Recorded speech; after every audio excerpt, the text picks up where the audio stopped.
ശ്രീമതി ചോദിക്കുന്നത്. അതാണ് ഇതിന്റെ തമാശ. ഈ ശ്രീമതിയാണ് മുപ്പത്തിന്റെ കയ്യിലാണ് ഏതുള്ളത് മറ്റേ യന്ത്രം.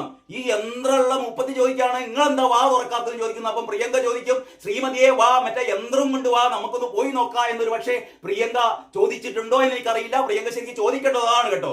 ഞാൻ വാ തുറക്കാത്തതിന് കാരണം ശ്രീമതി പോയിട്ട് ആ യന്ത്രം ഇരുന്നു വാ ബാലിനെയും കൂട്ടിയിട്ട് ആ യന്ത്രം എടുത്തു വാ, എന്നിട്ട് നമുക്ക് ആരുടെ അടുത്ത് പോകാം, ഒന്ന് മാങ്കൂട്ടത്തിന്റെ അടുത്തുനിന്ന് പോകാം. മാങ്കൂട്ടത്തിന്റെ അടുത്ത് പോയി നമുക്കൊന്ന് പ്രവർത്തിച്ച് നോക്കാം. ഇപ്പൊ കാണാമല്ലോ നമുക്ക് ഇത് എന്താണ് യന്ത്രത്തിന്റെ പ്രവർത്തനം എന്നുള്ളത് നമുക്കൊന്ന് കാണും കൂടി ചെയ്യാം എന്നൊക്കെ ഒരു പക്ഷേ പ്രിയങ്ക ഗാന്ധി പറഞ്ഞിട്ടുണ്ടാവാം, എനിക്കറിയില്ല കേട്ടോ. ഏതായാലും ഇങ്ങനെ ഒരു പോസ്റ്റ് ശ്രീമതി പ്രിയങ്കക്ക് അയച്ചിട്ടുണ്ട്. വയനാട് MP വാ തുറക്കാത്തത് എന്ത്, നിങ്ങൾ സ്ത്രീപക്ഷത്തോ അതോ റേപ്പിസ്റ്റ് പക്ഷത്തോ? എന്തൊരു ചോദ്യമാണെന്നറിയോ, നിങ്ങൾ സ്ത്രീപക്ഷത്താണോ അതോ റേപ്പിസ്റ്റ് പക്ഷത്താണോ എന്ന്.